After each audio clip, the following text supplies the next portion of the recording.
தொடர்ந்து திருச்சபையால் அவங்களுக்காக ஜெபிப்போம். இந்த டஃப் டைமில் அவங்க கூட நம்ம இருப்போம் அப்படின்னு அஷூரன்ஸ் கொடுக்குறோம். ஆண்டவர் தான் டெய்லி ஆளுநர்களுக்கு அவங்க வழிநடத்துபடியால் நீங்கள் எல்லாருமே உங்களோட பர்சனல் ப்ரேயரில் அவங்களுக்காக ஸ்பெஷலாக ஷோ பண்ணிக்கோங்க. நல்ல சாட்சிகள் கேட்டோம். நம்ம எல்லாருமே சொன்ன மாதிரி ஆன்டி இன்னைக்கு நம்ம கூட இல்லை அப்படின்றது ஒரு பெரிய ஷாக்காக தான் இருக்குது. குடும்பத்துக்கு மாற்றங்கள்ல நம்முடைய சபைக்குமே அது ஒரு பெரிய இழப்பு என்பதை நாம் அறிவிக்கிறோம். சண்டே மத்தியானம் அங்கிள் கால் பண்ணாங்க. ஒரு 3:30 மணி இருக்கும். ஆன்டி கொஞ்சம் கிரிட்டிக்கலாக இருக்காங்க, எம்ஏசி ஷிஃப்ட் பண்ணுறோம், ஜோ பண்ணி போங்க அப்படின்னு சொல்லிட்டு. ஸோ நானும் பாஸ்டரும் கொஞ்சம் நேரம் ஜோ பண்ணோம். பட் எங்களோட மைண்டில் டீப் டவுன் எங்களோட ஹார்ட் எப்படின்னா, ஆன்டி கொஞ்சம் போன வருஷம் ஒரு 20 டேஸ்க்கு மேலே ஐசியூவில் இருந்தாங்க. திரும்பி வந்தாங்க.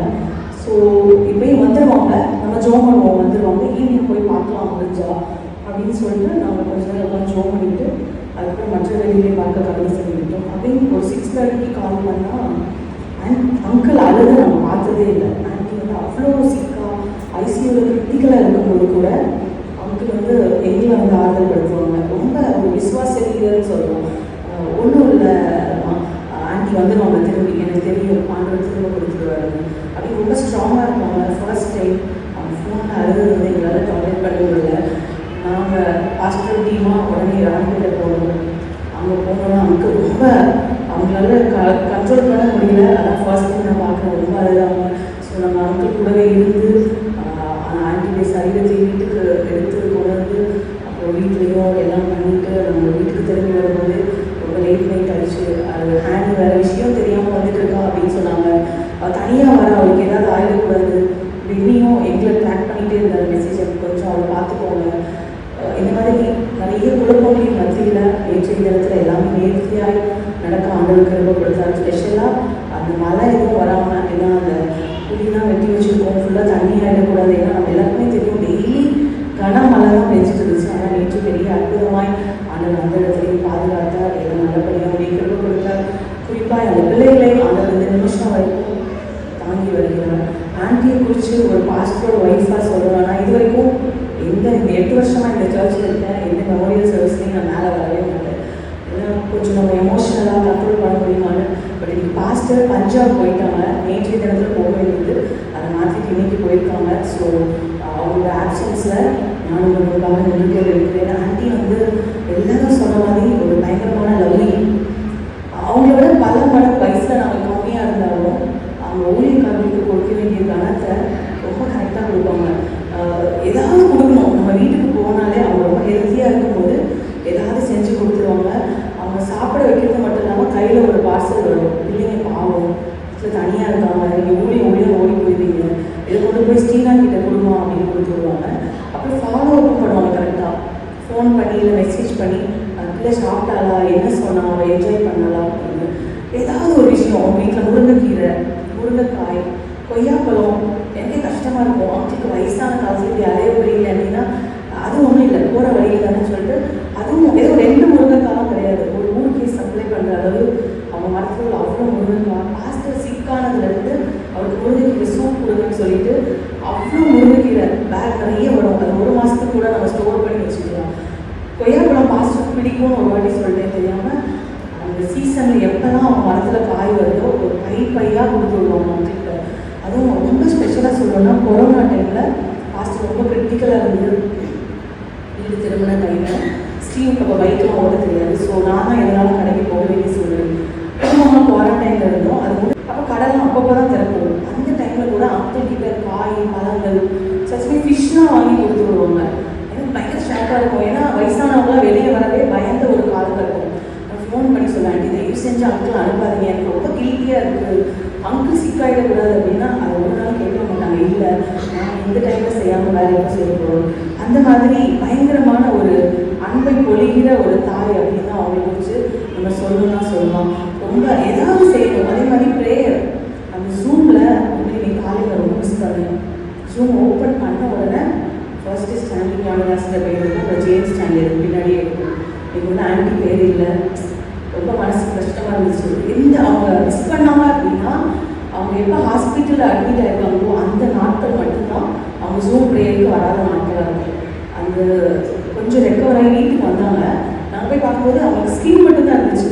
அப்படி ஸ்கின்னே அந்த எலும்பு தோணுன்னு சொல்லுவாங்க, அது லிட்டரலாக பார்த்தோம். அப்போ படுத்துட்டே கூட அவங்க ஜூம் ப்ரேயருக்கு வருவாங்க. அந்த மாதிரியான ஒரு ஜெப வீராங்கனை. அதே மாதிரி கேஆர்எஸ் நகர், அந்த பிசிகே நகர், காட்பாடி ஏரியாவுக்கு அவங்க குடும்பத்தை நம்ம இன்சார்ஜாக போடுவோம். நம்ம ஒரு நாளும் கவலைப்பட தேவையே கிடையாது. ஏன்னா அவங்க என்ன நடந்தாலும் அடுத்த செகண்ட் மெசேஜ் வருவது. யாரை சிக்காயிட்டாங்க, யார் வீட்டில் என்ன பிரச்சனை, நம்ம போய் விசிட் பண்ணணுமா, இல்லை நம்ம ஃபோனில் பேசணுமா, எல்லாமே ஃபோன் பண்ணி டிஸ்டர்ப் பண்ண வேண்டாம் அப்படின்னு நினச்சிட்டு அழகாக வாய்ஸ் மெசேஜ். நீ ஃபோனை நான் அப்படி சும்மா ஸ்க்ரோல் பண்ணிட்டு இருக்கும்போது ஆண்டி இது ஏகப்பட்ட வாய்ஸ் மெசேஜ் வந்துருக்கு. அந்த மாதிரி அப்பப்போ அப்டேட்ஸ் கொடுத்துட்டே இருப்பாங்க.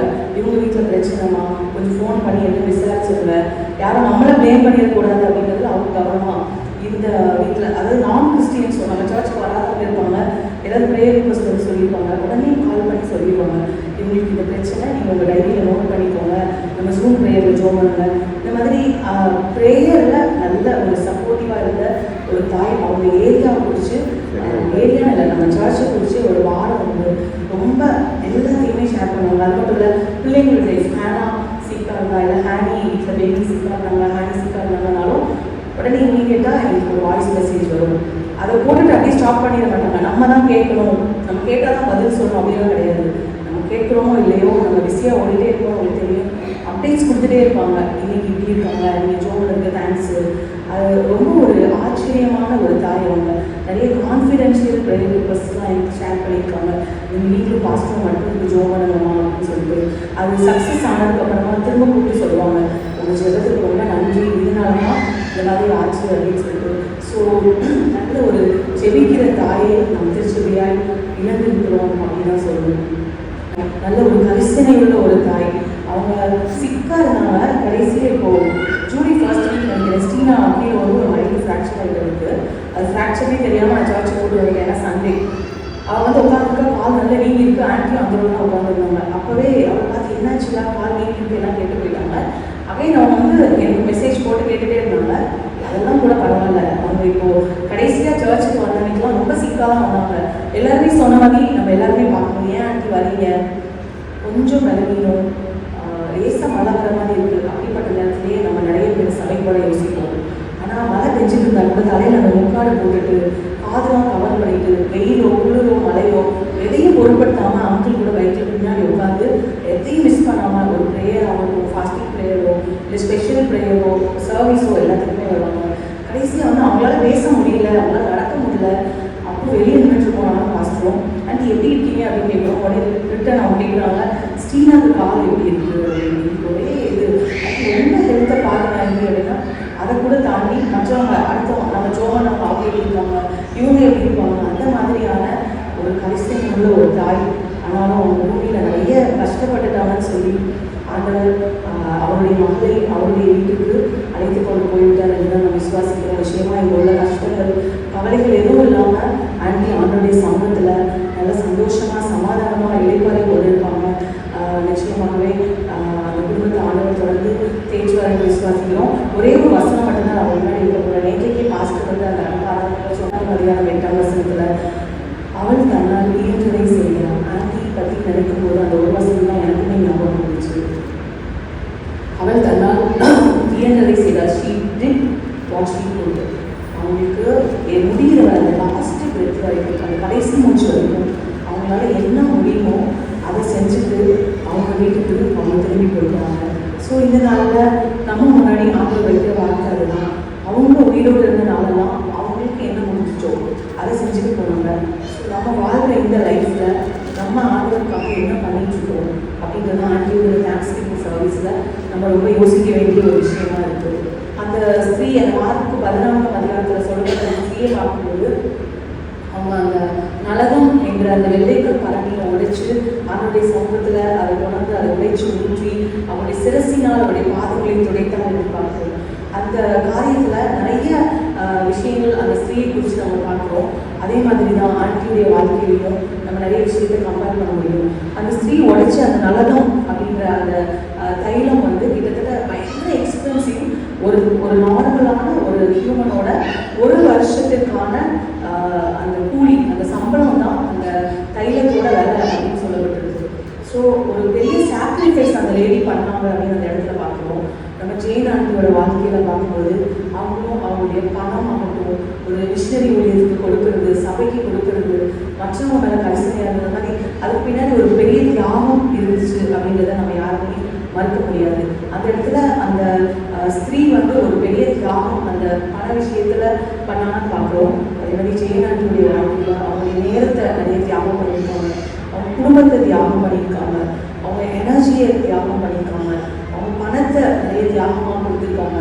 இப்படிப்பட்ட ஒரு தியாகம் நிறைந்த வாழ்க்கை வாழ்ந்துக்கிட்டு போன இந்த அருமையான தாயாருக்காக நிச்சயமாக இந்த நாளில் நாம் ஆண்டவருக்கு நன்றி செலுத்த வேண்டும். அதே போல் அந்த 14ஆம் அதிகாரம் 8ஆம் வசனத்தில் சொல்லப்பட்ட அந்த சகோதரியின் வாழ்க்கையை பார்க்கும்போது அது எவ்வளோ பணம் ஆனாலும் பரவாயில்ல, ஆண்டவருக்காக அப்படின்னு சொல்லி அந்த விலை உயர்ந்த அந்த தைலத்தை ஆண்டவருடைய பாதத்தில் ஊற்றின அந்த ஸ்திரீயை போல ஜெயனுடைய வாழ்க்கையில் கிங்டம் கன்சர்ன் அது ரொம்பவே இருக்குது. ராஜ்யத்துக்குரிய சிந்தனை அது மிகவும் அருமையாக இருந்தது அப்படின்றது நம்ம எல்லாருமே அறிந்திருக்கிறோம்.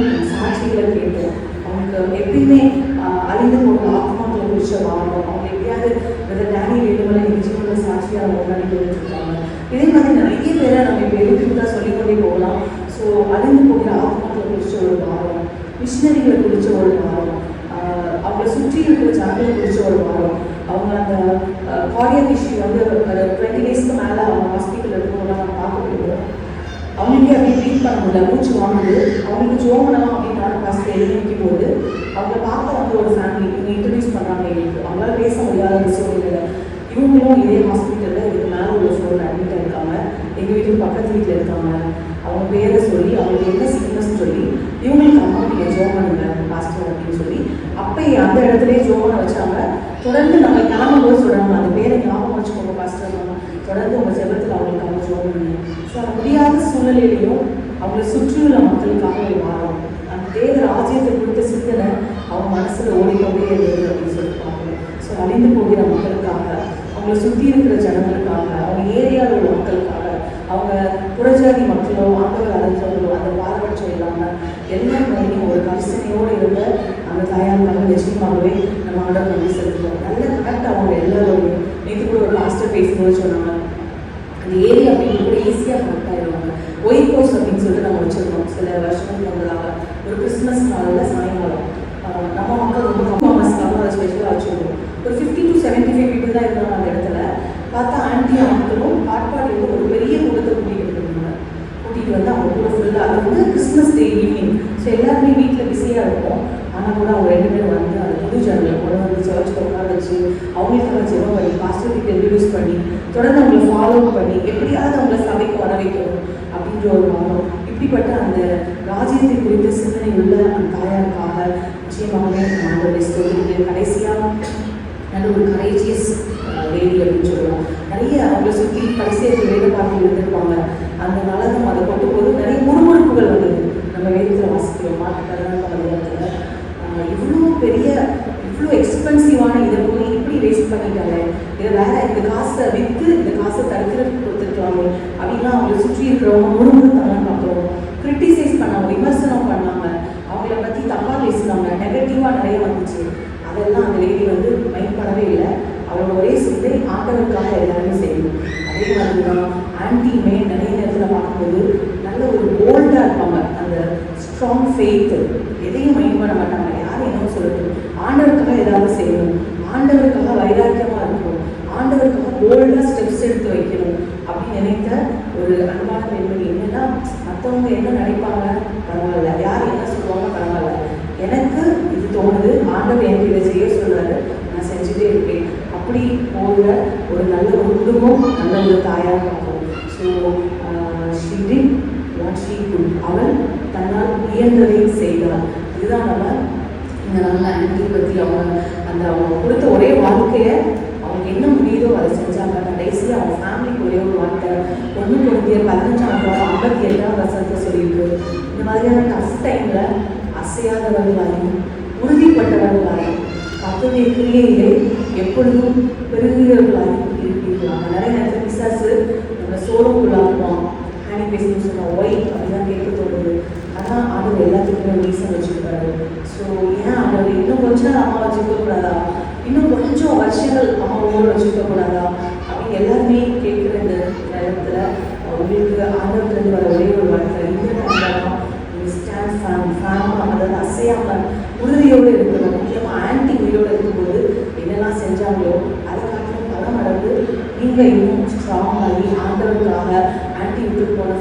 ஸ்டெப்ஸை நீங்கள் ஃபாலோ பண்ணணும் அப்படின்றது தான் ஆண்டோட விருப்பம். ஸோ அசையாமல் உறுதியோட அவரோட கிரியையில் நீங்கள் எப்பொழுதும் பெருகிறவர்களாக இருக்கும்படியாய் திருச்சபையாய் சேர்ந்து நம்ம உங்களுக்காக ஜோம் பண்ணுறோம், உங்களுக்காக நாங்கள் கூட நிற்போம் அப்படின்னு சொல்கிறோம். ஏன்னா இந்த டைமில் தான் கொஞ்சம், ஏன்னா அப்போ தனியாக இருப்பாங்க, இல்லாமா அப்படின்னு தோன்ற நேரங்கள், அந்த ஃபெய்த் கொஞ்சம் அச்சரித்து பார்க்குற சூழ்நிலைகள் இதெல்லாம் நடந்து வரும். ஆனால் எல்லாத்தையும் மத்தியிலும் கர்த்தர் இந்த குடும்பத்தோடு இருந்து அவங்க ஒவ்வொரு நாளும் ஒவ்வொரு நிமிஷமும் அதிகமாய் அவங்கள ஆறுதல் படுத்தும்படியாய் வழி நடத்தும்படியாய் தொடர்ந்து அவங்களை தாங்கும்படியாய் நம்ம எல்லாரும் அந்த குடும்பத்துக்காக தொடர்ந்து ஜோம் பண்ணுவோம். ஆண்டவர் தாமே